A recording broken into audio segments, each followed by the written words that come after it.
Namaskar and welcome once again in this new video of technical terms। आज इस video में हम कुछ और अकाउंटिंग के टेक्निकल टर्म्स को समझने वाले हैं।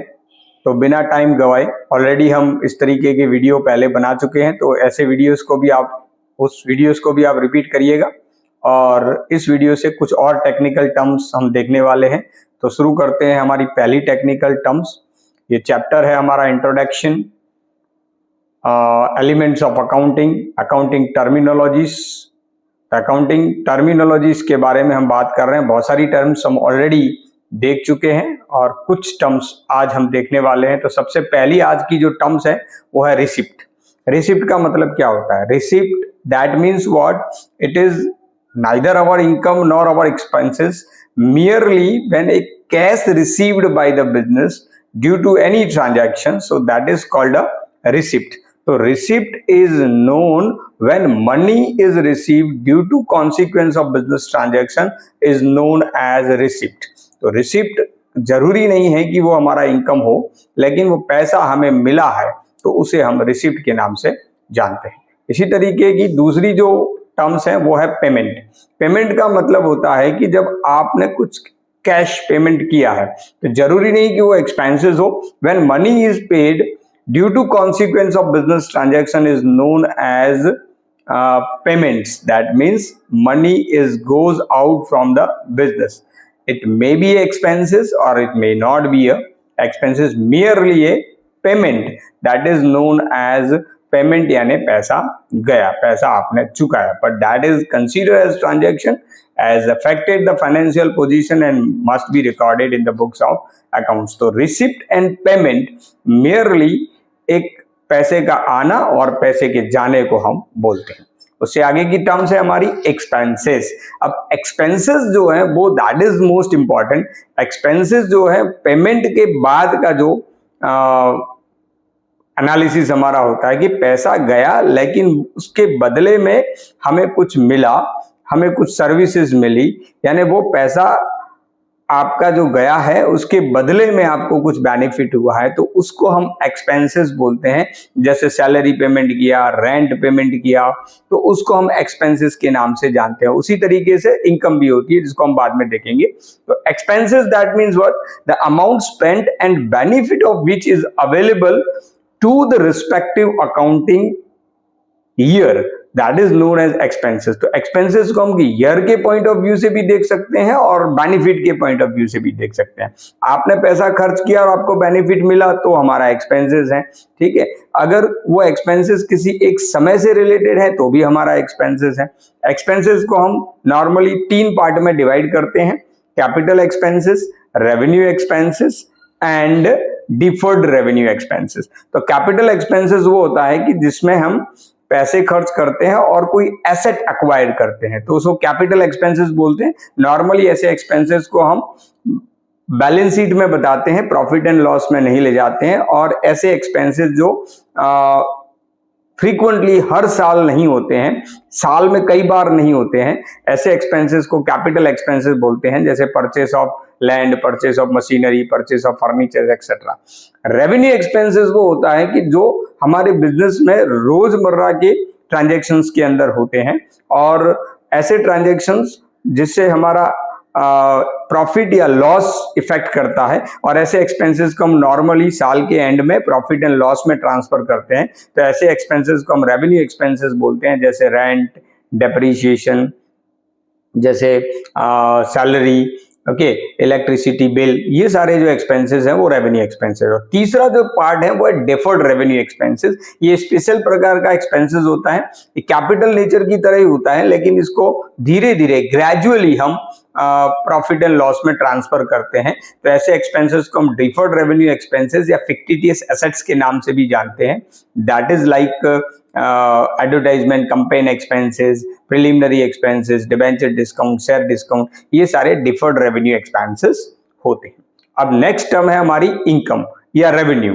तो पर जो रिसिप्ट होता है, रिसिप्ट आगे जाके फिर क्या बनता है? रेवेन्यू बनता है। जो हमारी इनकम है जिसके बदले में हमें पैसा मिला और हमने किसी को सर्विस दी है, किसी को लाभ दिया है, बेनिफिट दिया है, तो वो हमारा इनकम माना जाएगा, जो हमारी कमाई मानी जाएगी। तो रेवेन्यू या इनकम बोलते हैं। These are the amounts of business earned by selling its products, providing services to the customer, called sales revenue. Other items of revenue common to be many business are like commission, interest, dividend, royalties, rent। ये सारी चीजें जब मिलती है हमें तो इसे हम इनकम या रेवेन्यू के नाम से जानते हैं। इनकम को भी हम दो पार्ट में डिवाइड करते हैं। पहला जो हमारा इनकम है वो कैपिटल नेचर इनकम है, जो बार बार नहीं मिलता, फ्रीक्वेंटली नहीं मिलता है। और जैसे सेल ऑफ लैंड हो गया, सेल ऑफ मशीनरी हो गया, जब एसेट बेचते हैं और कभी कभी हमें इनकम मिलता है और साल में कई बार नहीं मिलता है, तो ऐसे इनकम को हम कैपिटल इनकम बोलते हैं। और रेवेन्यू इनकम साल में कई बार मिलता है। बिजनेस में ऐसे ट्रांजैक्शन रेगुलरली होती रहते हैं। रेवेन्यू इनकम को हम प्रॉफिट एंड लॉस में या ट्रेडिंग अकाउंट में बताते हैं, और कैपिटल इनकम जो है वो उसकी इफेक्ट हमारी बैलेंस शीट में जाती है या फिक्स एसेट के अंदर जाती है। तो ये हमारा इनकम का पोर्शन हो गया। नेक्स्ट है प्रॉफिट एंड गेन। नाम से ही पता चलता है कि प्रॉफिट एंड गेन, यानी हमें किसी चीज से लाभ हुआ है तो उसे हम प्रॉफिट या गेन बोलते हैं। ठीक है। द एक्सपेंसेस, दो तरीके से इसको हम समझ सकते हैं कि अगर profit and loss point of view से देखें, अकाउंट के पॉइंट ऑफ व्यू से देखें, तो अगर आपका इनकम जो है वो एक्सपेंसेस से ज्यादा है तो उस सिचुएशन को हम प्रॉफिट बोलते हैं, गेन बोलते हैं। और किसी एक ट्रांजैक्शंस के अंदर मान लो आपके कोई चीज बेची है और वो उसकी कॉस्ट से ज्यादा कीमत पे बेची है, तो उस सिचुएशन में भी हम उसे लाभ बोलते हैं। Profit that arise from event और transaction which are incidental to the business, such as sale of fixed asset, winning a court case and appreciation in the value of asset। तो ये सारे भी हमारे लाभ, बेनिफिट या गेन या profit के नाम से जानते हैं। और अकाउंट में फ्रीक्वेंटली इस टर्म्स का यूज होता है, जिसे हम प्रॉफिट या लाभ या नफो गुजराती में कही सकिए। Next is loss. ये कंप्लीटली लाभ या प्रॉफिट का अपोजिट है कि अगर आपका एक्सपेंसेस ज्यादा है और इनकम कम है किसी एक साल के अंदर, तो उस सिचुएशन को हम लॉस बोलते हैं। और अगर आपने कोई चीज बेची है और उसकी कॉस्ट ज्यादा है और आपने कम कीमत में बेची है, तो उसे भी हम लॉस के नाम से जानते हैं। अब नेक्स्ट जो टर्म है that is discount. Most important term है, बार बार यूज होती है। डिस्काउंट जो होता है वो जब आप चीज खरीदते हो, कोई गुड्स खरीदते हो, तो व्यापारी के द्वारा आपको जो कम अमाउंट लिया जाता है या आप किसी को कम अमाउंट चुकाते हैं, तो उसको डिस्काउंट के नाम से जानते हैं। डिस्काउंट का डेफिनेशन अगर देखें तो इस तरीके से है कि discount is the deduction in the price of goods sold. It is offered in two ways, offering deduction to agreed percentage of a list price at the time of selling is one way of giving the discount. Such discount is called trade discount। जब एक व्यापारी दूसरे व्यापारी को कम कीमत में माल देता है या माल की जो बिल की अमाउंट है उसमें कुछ अमाउंट कम लेता है, रिसीव करता है, तो उसको हम ट्रेड डिस्काउंट, व्यापारी के से व्यापारी को जो मिलता है उसे ट्रेड डिस्काउंट बोलते हैं। और ट्रेड डिस्काउंट का कभी रिकॉर्डिंग बुक्स ऑफ अकाउंट्स में नहीं होता है। It is generally offered by manufacturers to wholesaler and wholesaler to retailers.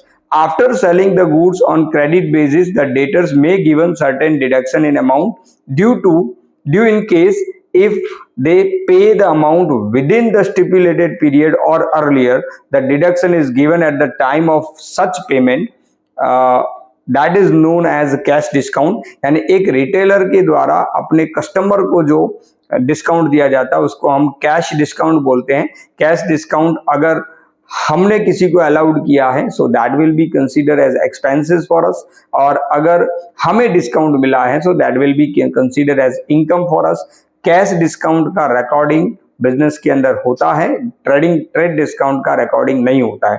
एक मोस्ट इंपॉर्टेंट क्वेश्चन है difference between trade discount and cash discount, वो आपको तैयार करना है, मोस्ट इंपॉर्टेंट क्वेश्चन है। तो डिस्काउंट दो टाइप के होते हैं, कैश डिस्काउंट और ट्रेड डिस्काउंट। डिस्काउंट एक वर्ड है, डिस्काउंट इनकम भी होता है और डिस्काउंट एक्सपेंसेस भी होता है। अगर आपने किसी से पैसे कम लिए हैं तो that will consider as discount allowed, और अगर आपने किसी को कम पैसे चुकाए हैं so that will be consider as discount received। Discount received is income and discount allowed is expenses. तो ये मोस्ट इंपॉर्टेंट टर्म हो गई आपकी डिस्काउंट। उसके बाद अब जो नेक्स्ट टर्म हम नेक्स्ट लेक्चर के अंदर, नेक्स्ट वीडियो के अंदर देखने वाले हैं, क्योंकि ये वीडियो थोड़ी लंबी हो जाएगी, तो नेक्स्ट वीडियो में हम बात करने वाले हैं गुड्स से रिलेटेड जितने भी टर्म्स हैं वो मोस्ट इंपॉर्टेंट है, तो उसके बारे में हम बात करेंगे। और गुड्स से related debtors, creditors, purchase, stock, ये जो आपको स्क्रीन पे दिख रहा है, इसके बारे में हम